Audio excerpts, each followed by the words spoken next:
Hi friends, బాగున్నారా? నేను బాగున్నాను. ఈరోజు మనం బియ్య పిండితో రిబ్బన్లు చేయబోతున్నాను. ఎలా చేయాలో చూద్దాము. 2 కప్పులు శనగపిండి, 1 కప్పు బియ్య పిండి తీసుకోవాలి. సాల్టు, వాము, కారము. హాయ్ ఫ్రెండ్స్, 2 బియ్య పిండి వేసినాను. ఇప్పుడు 2 కప్పులు శనగపిండి వేస్తున్నాను. చూడండి.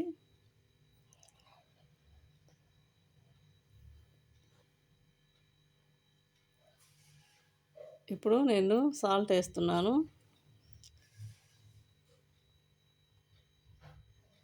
కారము, వాము, పసుపు పొడి వేస్తున్నాను. ఒక స్పూన్ వేసుకుంటున్నాను. అన్నీ ధనియా మాదిరి వేసుకోవాలి. వాటర్ కూడా ఎక్కువ పడదు. సోడా పొడి వేస్తున్నాను, కొంచెం వంట సోడా. బాగా కలపాలి. నేను దీంట్లోకి ఏం యాడ్ చేయలేదు, ఓన్లీ అయ్యాను. బాగా ఉంటాయి. ఇది కూడా ట్రై చేయండి. చూడండి, ఆ మాదిరి కలపాలి.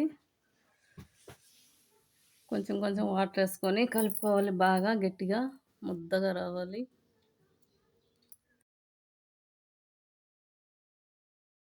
ఒక గ్లాస్ అయిపోయింది.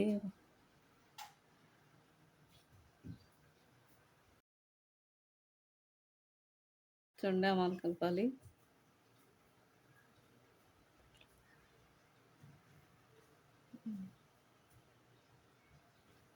అమ్మాది ముద్ద పెట్టాలి. ఇప్పుడు మనం స్టవ్ వెలిగించుకొని బండాలు పెట్టుకున్నాము. చూడండి, వాటితో చూడండి, అది నేను ఆ మాదిరి దాంట్లో పెట్టుకొని రిబ్బన్లు చేసుకోవాలి. చూపిస్తున్నాం కదా, అది గన్ను అండి.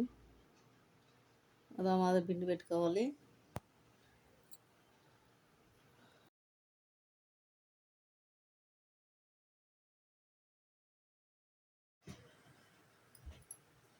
దాంట్లో పెట్టేసుకున్నాము. అది పెడుతున్నాము. చూడండి,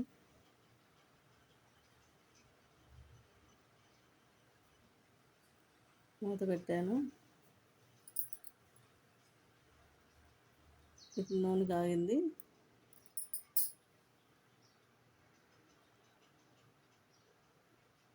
చూడండి, నూనెలో వేసాను. బాగా వచ్చాయి. చూడు, రౌండ్. సింపుల్ అండి, ఇంట్లో ఉండే వాటితోనే చేసుకోవచ్చు. మాకు ఛానల్ నచ్చినట్టు మాకు చెప్పే టీవీలో కొట్టండి ప్లీజ్. మర్చిపోకండి. తెలియని వాళ్ళకి చేయండి. చూడండి,